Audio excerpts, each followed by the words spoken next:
He is a Filipino investment banker, an advisor to a number of Asia's most prominent companies. He has racked up extensive experience with several major financial institutions overseas.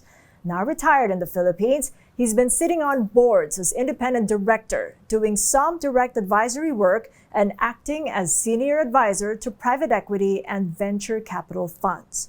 Joining us now for Thought Leaders on his private sector view of the Philippine economy, Stephen Cuunjieng. Stephen, so good to see you. Thank you so much for joining us. It's been a while. It's good to see you again. We haven't seen each other in person since 2009 when we were both based in Hong Kong. Exactly. Yes. And that was a really pivotal moment, wasn't it? Because the global economy was still recovering from the global financial crisis. And we're seeing a lot of re-strategizing, if you will, amongst companies, and a lot of advisory work was needed. And it was really interesting as a journalist for the first instance, because at Bloomberg, we were really covering the financial crisis. But for yourself, I know that you actually just came out of retirement. Well, I didn't retire in 2009. I was planning to retire and leave Macquarie, but I ended up joining Evercore for fortuitous circumstances, which turned out to be my longest lasting and best employer, because I had a kind of reputation for moving around a lot, and I never lasted. Was that bad? Well, it's a trait. Some people, it's a virtue that they stay at one place. Some people, it's a virtue that they're flexible and can succeed in many different places. So I wouldn't say it's a virtue or it's a vice. I'll just say it's a trait. Now, it was a trait I probably exercised a little too much, but I never lasted even 5 years anywhere. But at Evercore, I lasted 13 years, longest, and my last employer. And no firm is perfect, but I think it was frankly the most focused, meritocratic, and frankly intelligent firm I've ever worked for. And like at some of my previous firms, I would kind of be contemptuous of some of my bosses privately and thinking, like, why are they running the place?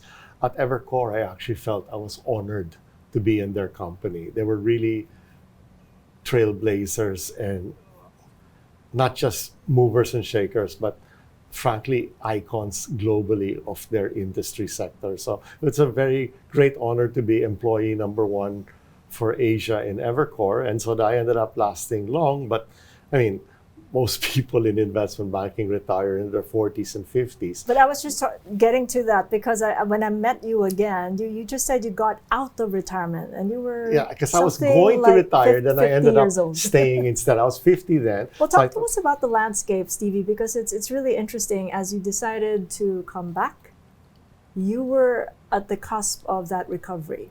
What was the sort of landscape that you faced as an investment banker working for Evercore?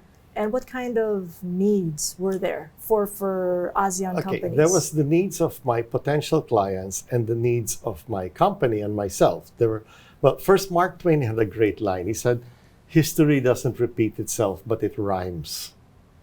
And if you look at the mini crisis today, the crisis in 2008, the crisis in 97, previous crisis in the 80s, they're all different and they're all similar. And the wisdom is differentiating how it's similar and how it's different. So if you look at 2008, that global crisis was very severe, much more severe than we're having now. It was a Western version of the 97 crisis in Asia. So that was basically a credit-driven crisis, not a valuation-driven crisis. So if you look at like 2001, when the market crashed, the economy was in recession for like 6 months and it was mild. Why? Because tech stocks were overvalued, and so they crashed and the world moved on. In 2000 and 2008, it was a credit-driven crisis because banks, bond markets, and investment banks made a lot of very risky, bad bets, badly priced. And basically, the Fed and the government had to come in and rescue names as venerable as General Motors, as AIG, most of the big banks. And so that is harder to do because if there is no more credit and there's scant demand for credit, and what scant demand cannot be met, that's a harder hole to get out of. If you look at today, the one today is more of a valuation driven and supply chain driven. That's generally milder. That's why nobody's forecasting a very big risk. So getting back to what I faced in 2008, first, I had to introduce the Evercore brand in Asia. I was literally employee number one. For the first 2 years, I was theoretically operating out of New York because we didn't open our office in Hong Kong till March 2011.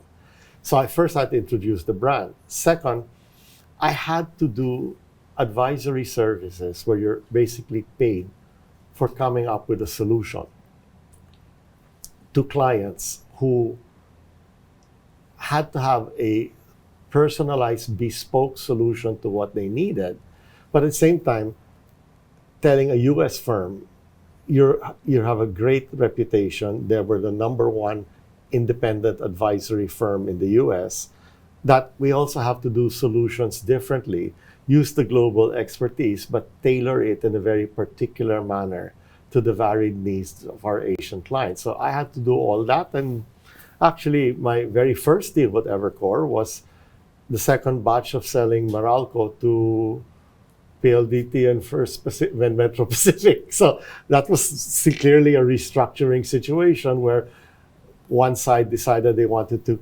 consolidate in this industry, and one side said, I want to concentrate on another side. Then after that, because of an opportunity, my second deal with Evercore was in Thailand, where a very big integrated chemicals company, Indorama, was buying a MHG plant in Texas. And we were the advisor to Indorama on buying that plant in Texas. So we had to basically say, relatively speaking, the opportunity in 2008 was the banks were not hurting that bad in Asia. So how some people saw opportunities, relatively speaking, that were opposite but analogous to what the West saw in Southeast Asia 97, where, hey, some people have to get out of assets. I have funding.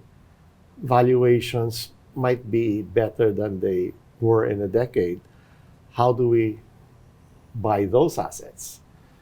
At the same time, some people in their home countries were saying, I want to become a regional player, or I need to get out of certain things and concentrate and boost up in other things. So sometimes they need an advisor to help that. And I was very honored to play that role on behalf of Evercore for many of them. And I think we were successful enough because less than 5 years after we officially opened in Asia, we were chosen by the Asset as the best advisory firm in Asia.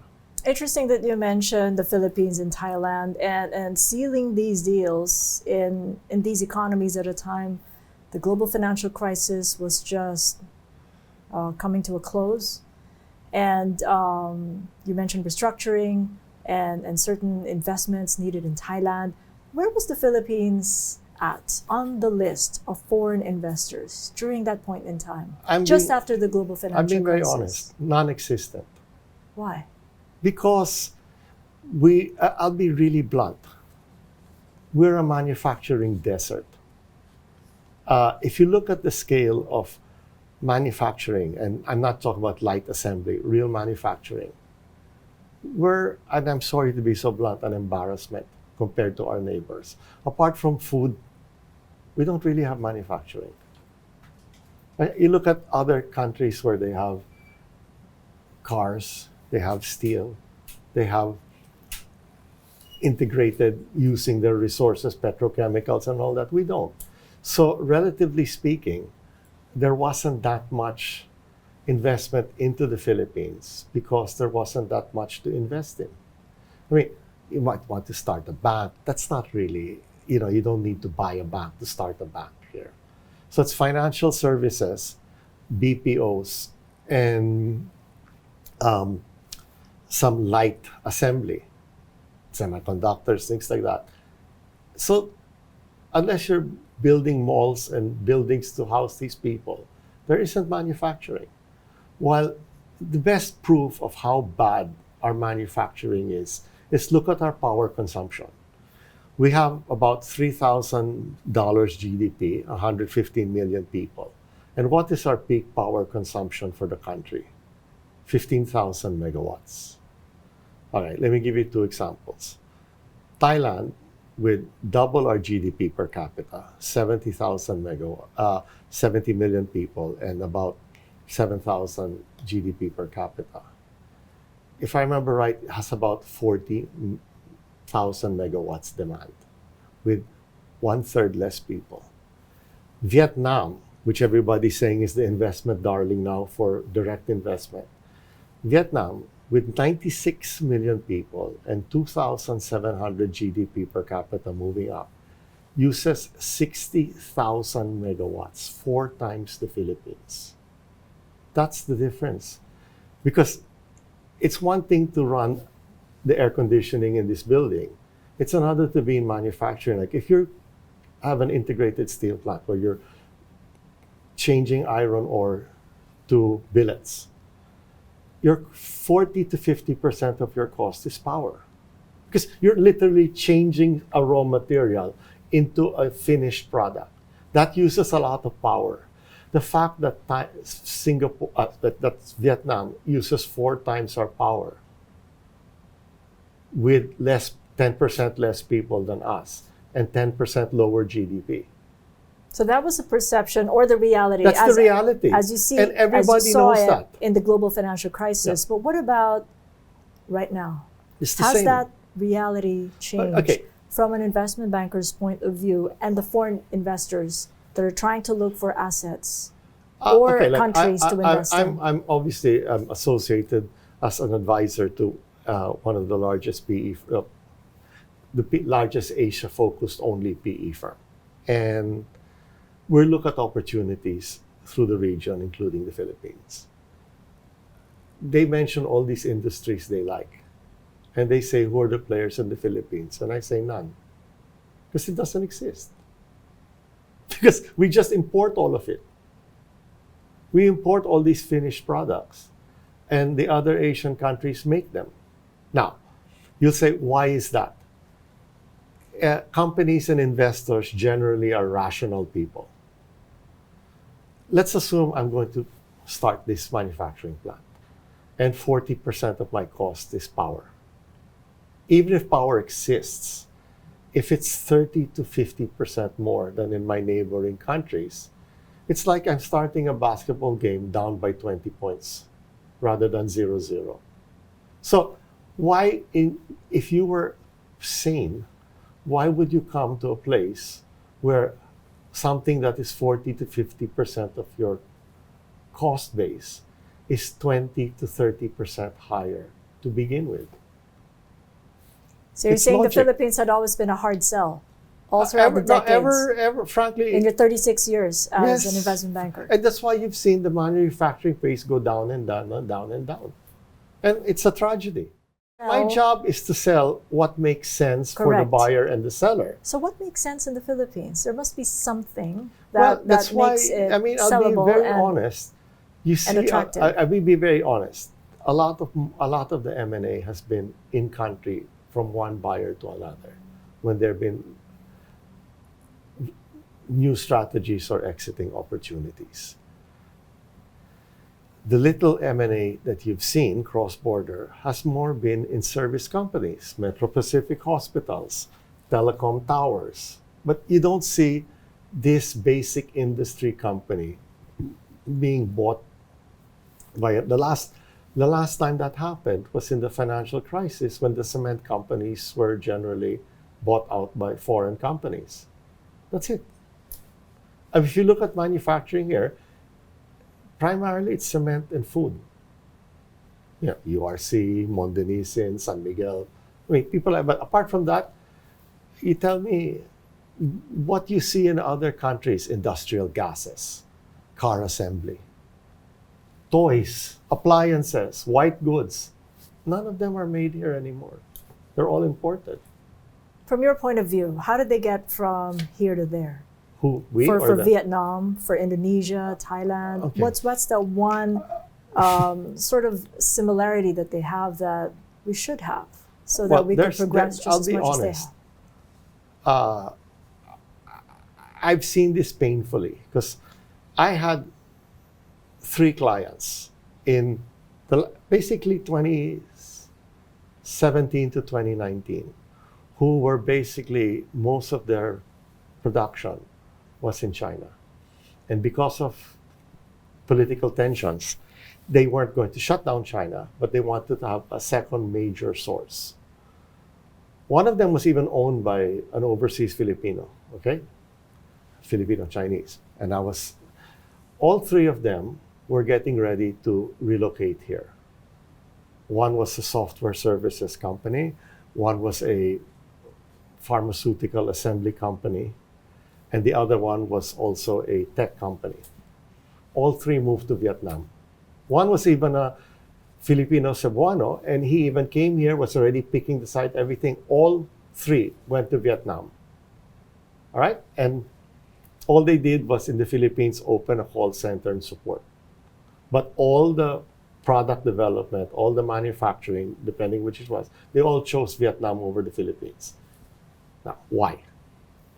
3 reasons. One, and I'm just saying this not to be critical, but to be honest, because we can talk about changing laws and changing things, but what is the one most important determinant for someone to invest? Profit.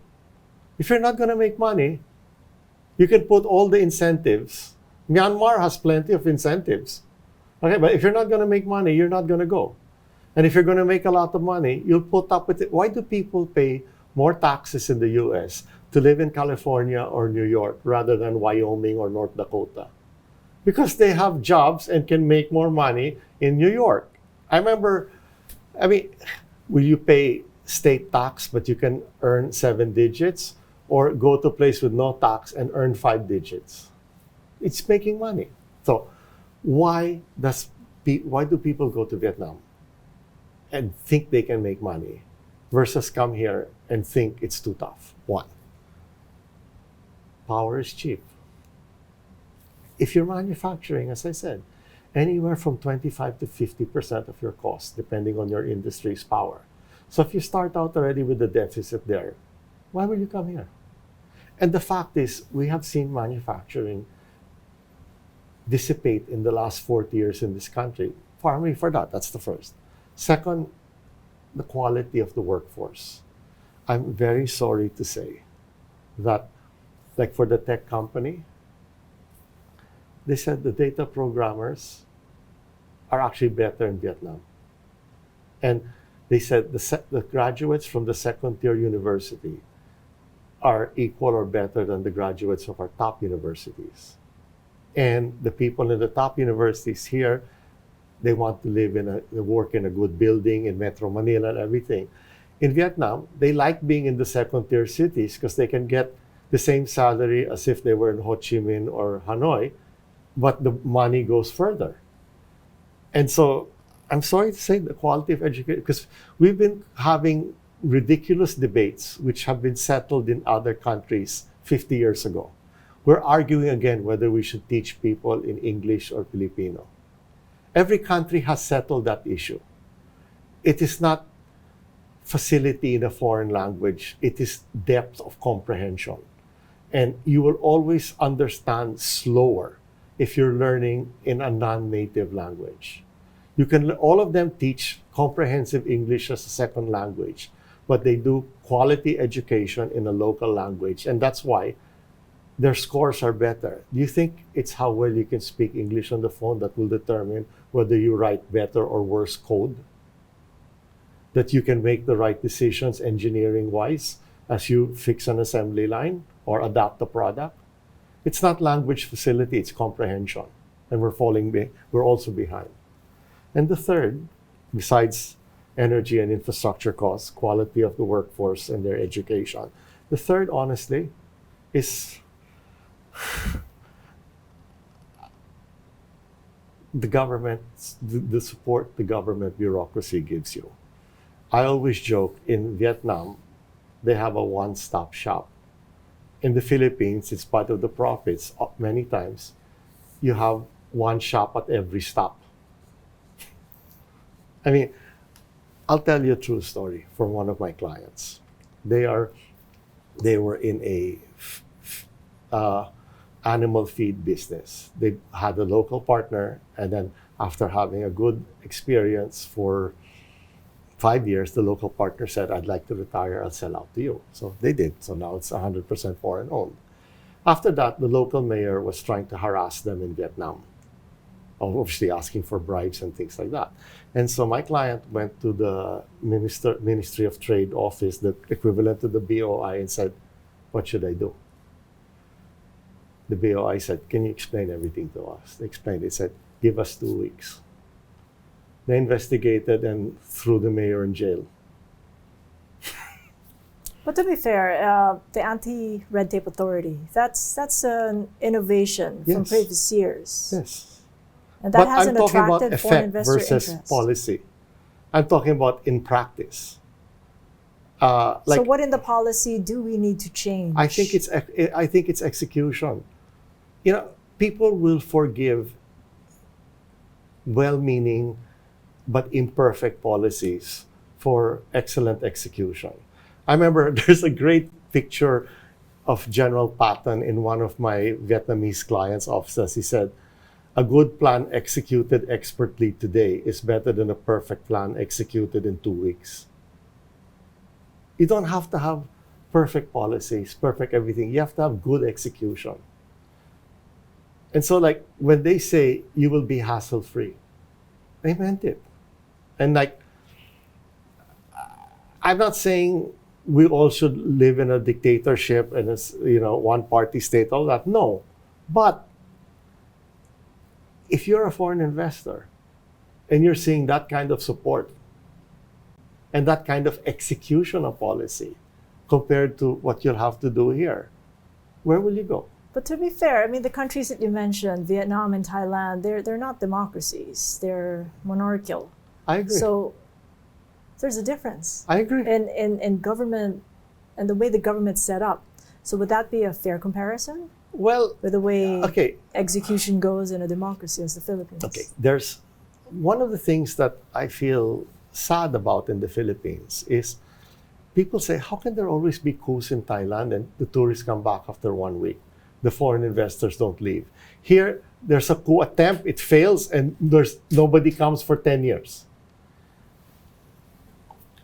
My observation, I'm not going to say I'm correct, it's my observation. Those countries have a very good professional civil service. So while governments may come and go, cabinet ministers and politicians may come and go, there's a consensus on policy and there's a decent execution by the civil service and the bureaucracy, which is better than us. That's my observation. I'm sorry to be so honest, but you mentioned the civil service. That came up about a year ago when you mentioned 4 focus areas that you wanted to see the new administration taking on. And one of them is professionalizing the civil service, yes. Education, infrastructure, and agriculture. Still the same 1 year later. How would you rate from a scale of 1 to 10? I'd after rate it 1 an year? incomplete because I'm waiting to see. I mean, to the credit of this administration, I think their stated policy priorities are all correct. But the president is now entering his 11th month. And I'm waiting to see what are the policies and the execution of those policies for those sectors. I haven't seen them yet. So my grade is an incomplete because I don't know what they're going to do yet. I mean, he says we have to be self-sufficient in agricultural prime commodities. But for now, we're still importing, and I haven't seen what are the steps we're going to take to address that. I haven't seen how they're going to improve and professionalize the civil service, except that they're arguing about BBP and Land Bank and what should happen in the merger. but I haven't seen fundamental moves on addressing that. And then obviously the military pension. But I've not seen how they're going to make it better, not how they're dealing with existing issues and players. So I agree with those. I mean, those are the four priorities I suggest. I'm happy the government has chosen to prioritize that plus other things, but I'm waiting to see how. Is it a matter of just policy or No, execution for me, of both? I honestly don't think we need. Well, okay, there's some things which desperately need new policies.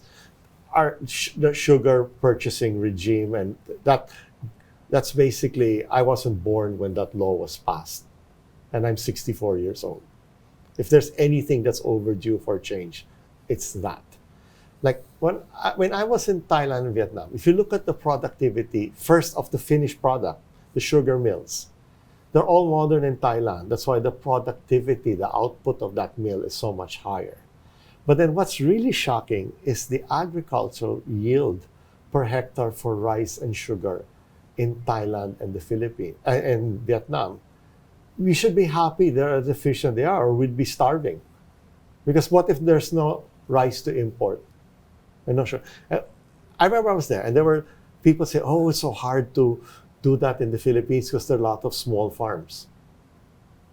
There are also small farms in Greece, in the US, in Thailand, in Vietnam. But what they've done is they've forced an effective co-op system on them, so there would be best practices, mechanization, and scale. Like I was in Vietnam recently, I was traveling, and there was a carabao in this rice field. And my partner said to me, "Oh, that's just to eat." The carabao is not there for plowing, it's just for tourism so they can see it. And eventually the family will eat the carabao, okay? Because it's all mechanized. And even though this farm is small, and you basically need 1,000 farms of that size to be cost efficient, they're all part of a co-op.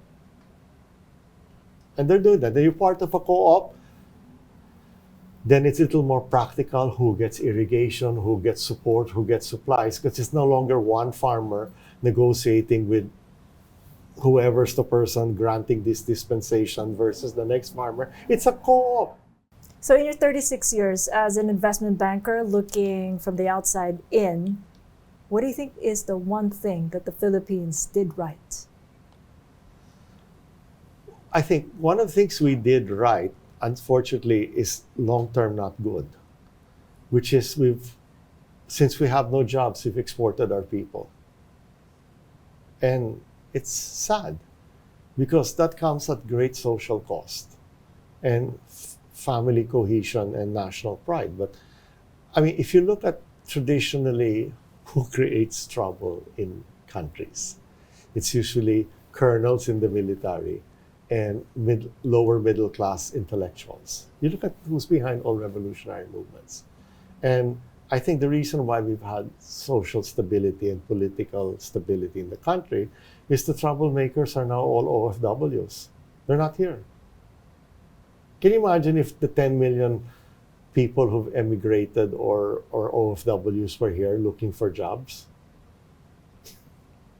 But there are unsung heroes. This is the group of people who power up our GDP Exactly. through remittances. And So that's something to be proud of. Well, I'm not saying proud of because it means As a growth driver and for national pride. My point is,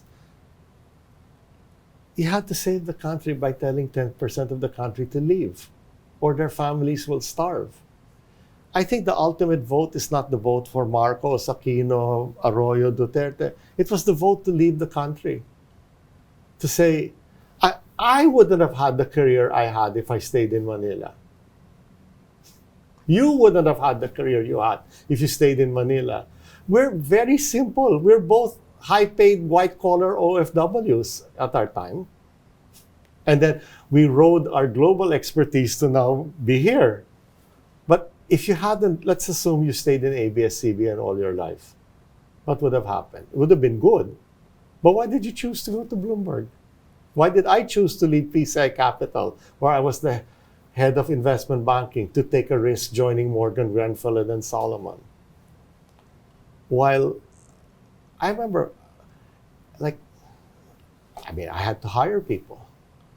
It's so hard to get really good people in Thailand and Vietnam to leave local institutions because they're paid well and they see such opportunities there. Yet here, fine, everybody wants to go.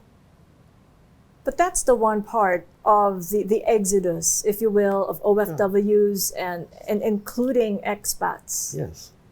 The other side is, or the other part of the equation is the return. You've come back, and so have others. I've traveled with those who have come back because they've seen real growth. The very first person who ever came back was a hotelier who saw those cranes go up in the city and saw real growth. At a time, the GDP ran up beyond 7%. That was back in 2005. I'm happy people have done that. 2015, in fact. And in fact, I'm happy people have been brave. But it's the ratio. How many are coming back versus how many leave every year? That's the key. You look at India.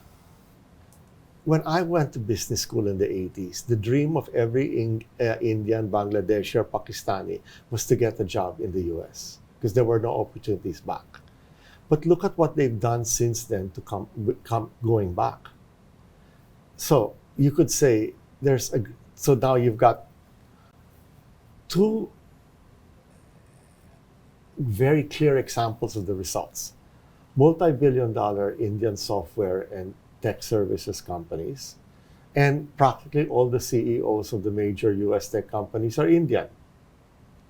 Really. Google, Microsoft, Facebook even, I mean, IBM, everybody. All right? Now, my point was, there will always be people who are aggressive, see opportunities, and say, I can come back and do better for myself. But collectively, are more coming back or more leaving? So, I mean, I don't want to be that negative. But if there were more skilled professionals like yourself coming back, then that would be value to the country. But we aren't. An exodus because there's less opportunity. So maybe for every Stephen Cuunjieng, and let's be honest, I didn't come back. I retired. There's a difference. Now, and I sit on boards. I'm very grateful. Many of my clients considered my work worthwhile that they, like between investment banking. How can you tell whether somebody retired, somebody resigned, or somebody was fired? How? Okay. The person who retired has no office, has no staff, has no everything, because that means he or she really wanted to retire. The person who resigned within the end of the gardening leave period is at another firm. The person who was fired, although often they tell you just to resign, goes back to his home country and sets up his own firm because he still wants to be in the industry, but nobody wants to hire him. But to be fair, your family are here, so that's as good as... No, actually, my family's not here. My wife's here. Of my 3 kids, only one of them is here part of the time, my daughter, who's a historian. My son works for Morgan Stanley as a VP in their environmental sustainability group in New York, and my youngest son is with YouTube, with Google in Singapore. So I actually don't have family here. It's my wife and me and my daughter, who spends part of the time as a postdoctoral history fellow at Cambridge University because she's PhD from Yale, and her book was published by Columbia University Press, and now she's going to be a postdoctoral fellow at Columbia. So none of them are here full time. My daughter's here, I suppose, 3/4 of the time. But my 2 sons aren't here. But you're here doing business with venture capital firms I have regional jobs. A company that is about to list in the US. Yes, and then I'm on 4 or 5 boards here. I'm very honored that people who I represented, in some cases even 30 years ago, 10, 20 years after I've done work for them, said, oh, now that you're eligible, please join our boards. And it's a great compliment, and I'm very grateful. And it's a very challenging time as well, because we're seeing an ongoing banking crisis, if you will, in the US. We've already heard from the collapse of Signature Bank as well as SVB. First Republic under receivership as of May 1st. How is this now looking to you, having come from the global financial crisis, of this ongoing banking crisis in the US that could turn global? I don't think it will for one very, very simple reason. The three banks in the US that had to be taken over, Silicon Valley Bank, First Republic, and Signature, are all very specialized niche banks. It's the opposite of the 2008 crisis. In 2008, it was a credit crunch. The loans went bad. The accounting was weird. This time, it's the opposite. There are actually no problems with the loans. If you look at the day that Silicon Valley Bank failed, there was 42 billion of withdrawals in one day. That's $1 million a second. That's not people lining up in the bank like in the movie saying, give me my money. No, it's just people sending wire instructions and saying, now do it. And that's what happened. Now, why did that happen? There was no fraudulent accounting. There were no bad loans. The loans were mostly in treasury. The assets were treasury bills, home mortgages, and some loans. And all of them were performing. The problem was the deposits are short-term. And to make a spread, they put money in longer-term bonds and treasuries. Remember, let's be fair to everybody. As late as 2021, the Fed was saying inflation is transitory, supply chain will change. We don't see need to raise interest rates until 2023 or 2024. Then when it turned out not to be transitory, there was a rate hike nearly every Fed meeting.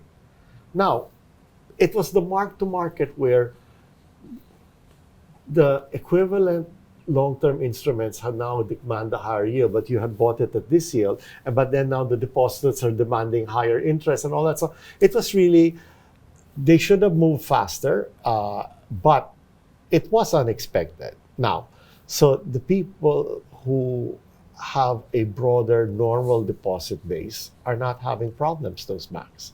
So those three banks are very niche banks that cater to ultra high net worth and institutions. And so those people said, oh, I'll move my money tomorrow.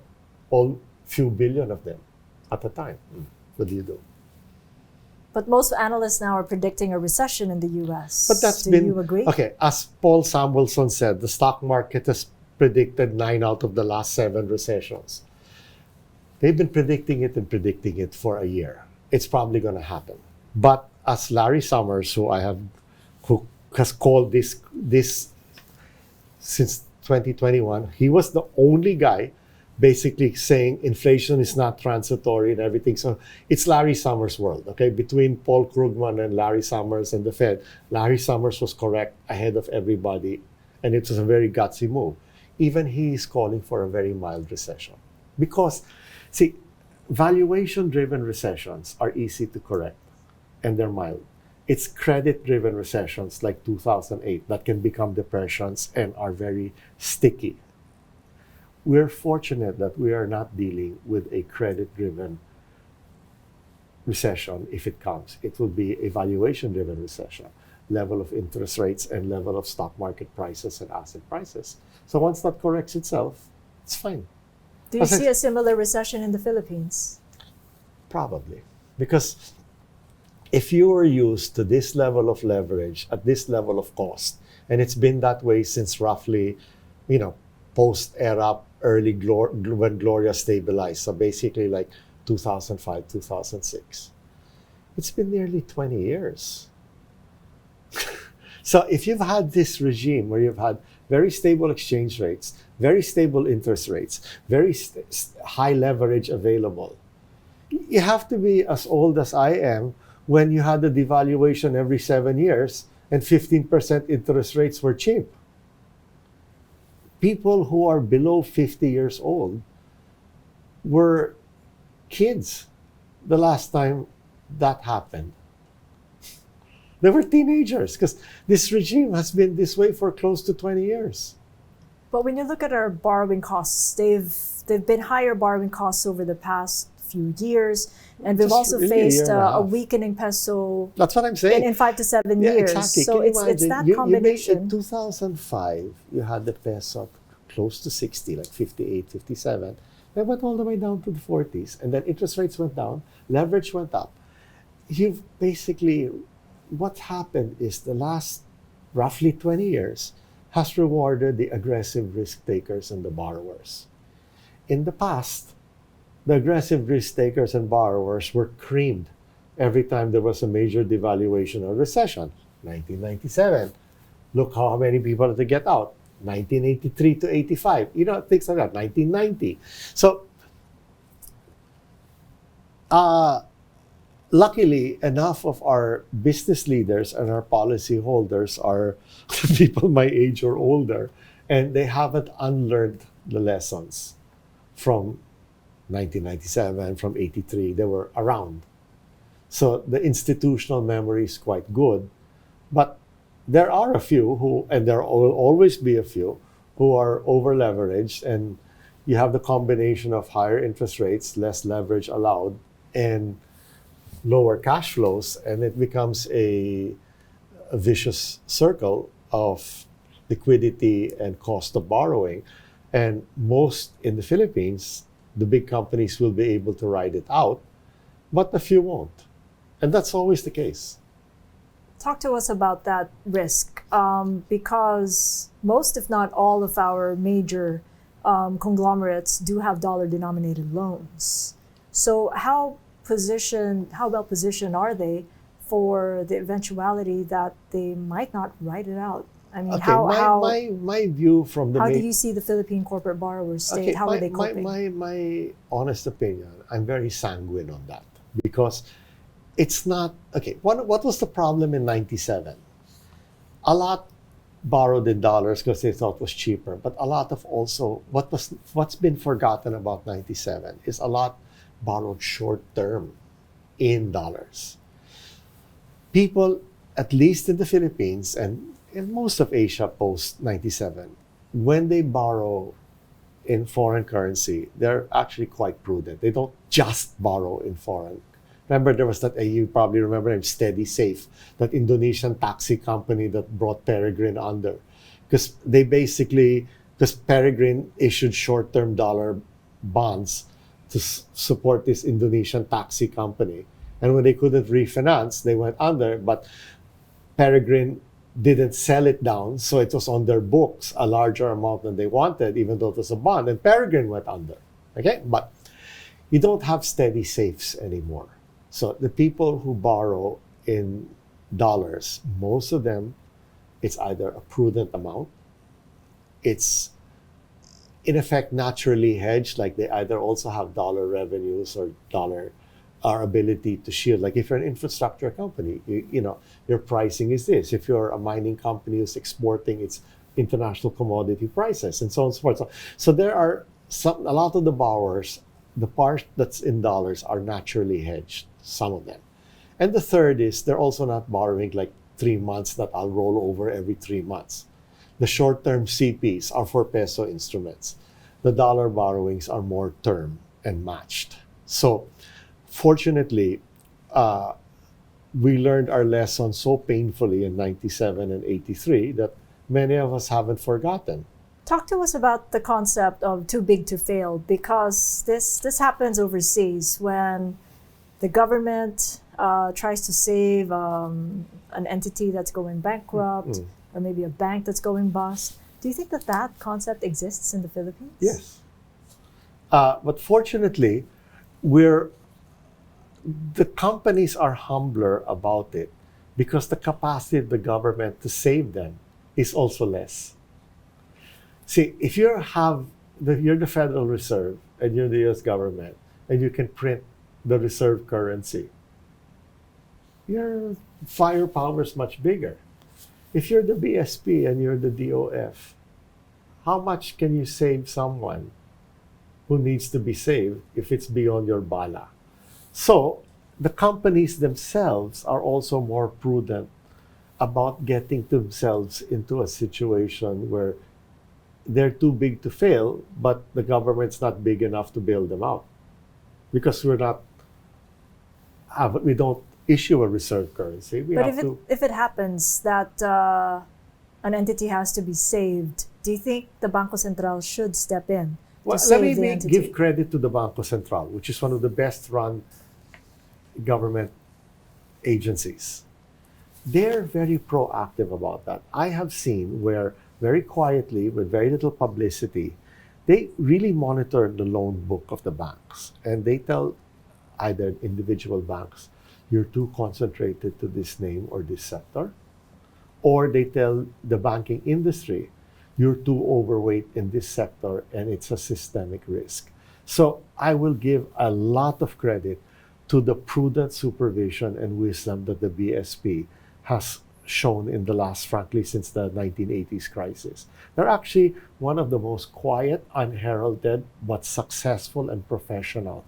We would have had so much more problems if we didn't. I mean, look, the best proof. How many banks failed and depositors had to be bailed out in spite of our many crises? That tells you how good banking supervision is, and the mergers that were quietly forced at times, but if not, the supervision of the banks that were effectively but quietly maintained and monitored. So,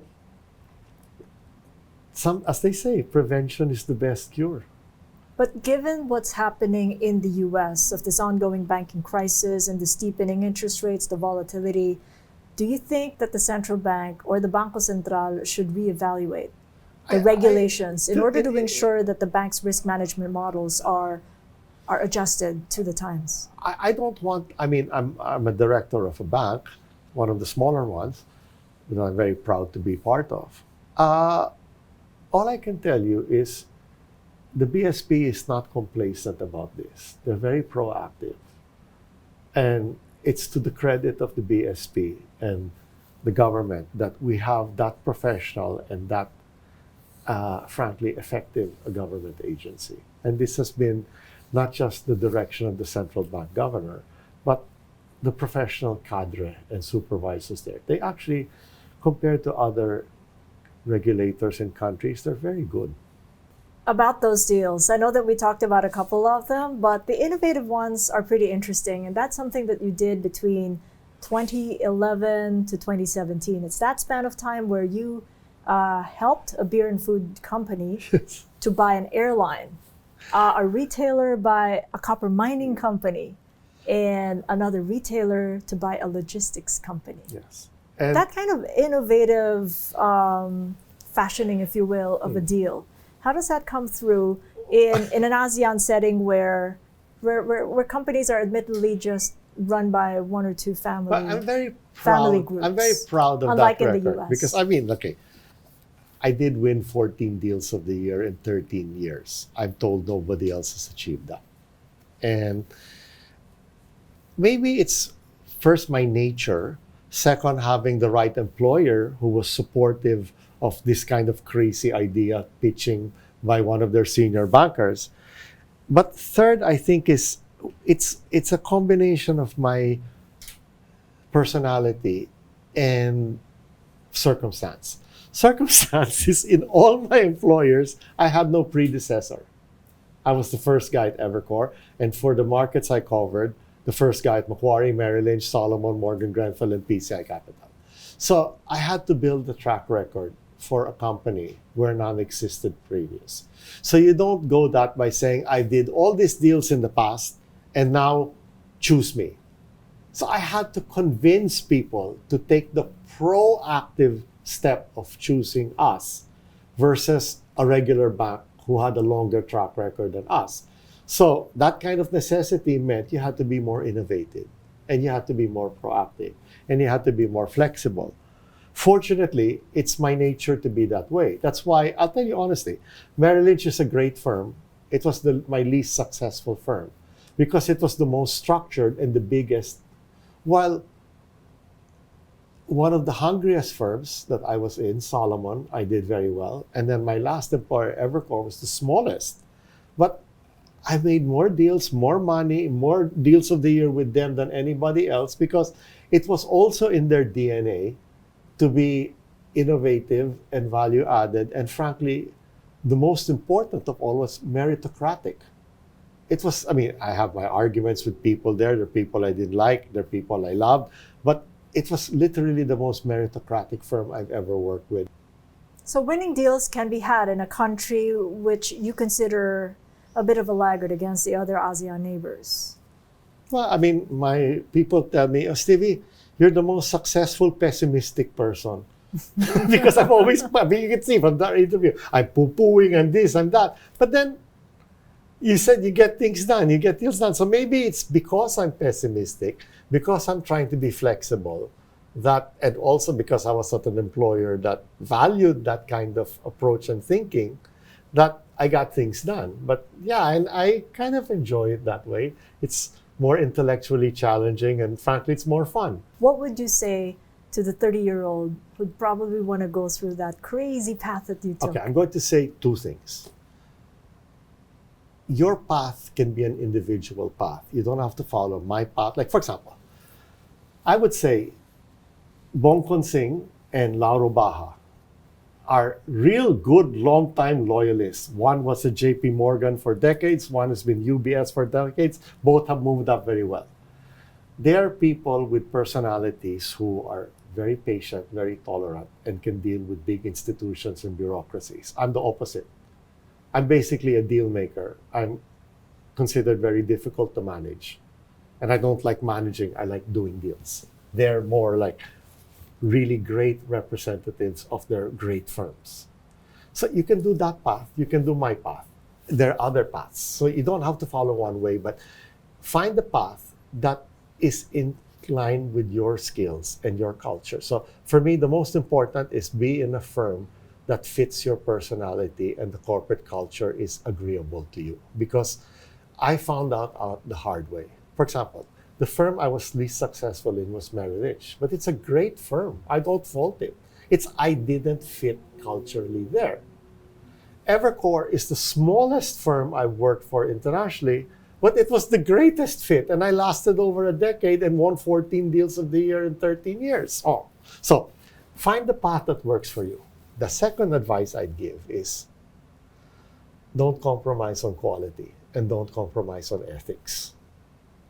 In a service industry like investment banking, competence and ethics go hand in hand. Because if you're always out for yourself, if you're doing side deals, if you're, let's just say, suspect, why will someone trust you? They're wondering, are you out for yourself or are you out for them? But you got to be really good and competent. But I know people, some of my contemporaries who lasted for a few years in the good times in the 90s. And I mean, let's be blunt. They did a lot of very corrupt practices. Like when IPOs were hot in the 90s, they would allocate, basta you gave them back some shares in their name quietly. Things like that. There were games like that being played. I never played them, even when I was in PCI Cap. And word gets around. So ethics, quality, and competence. But don't compromise on any three. And if you're in a firm that doesn't value that, if you're in a firm that doesn't, be James Bond as your ringtone. But that's fine. Just so I know it's mine, okay? So worse is my wake-up music. Which is? Hawaii Five-O. It's really terrible. But my point is, if the firm you're with doesn't value that, try to find another firm. Because if you do these kind of short-term things, some people get away with it for a while. Some people get away with it for a lifetime. But I wouldn't bet odds on getting away with it for a lifetime, because either the firm will find out and not want you, or the client will find out and not trust you. That's really the lesson I learned. Ethics and quality and flexibility. Stevie, it's been a pleasure speaking with you, and definitely much more comfortable than the Airport Express station. Exactly. We're always in a rush. It's so loud. Thanks again. And good to see you again. Thank you so much. You too, Stevie. Thank you for considering me worth inviting. You're most welcome. Thank you. Well, catch us again next Tuesday, 9:30 p.m. Manila time on One News. You can also check out the long conversation on Spotify, YouTube, Apple Podcasts, and Google Podcasts. I'm Kathy Yang, and this is Thought Leaders.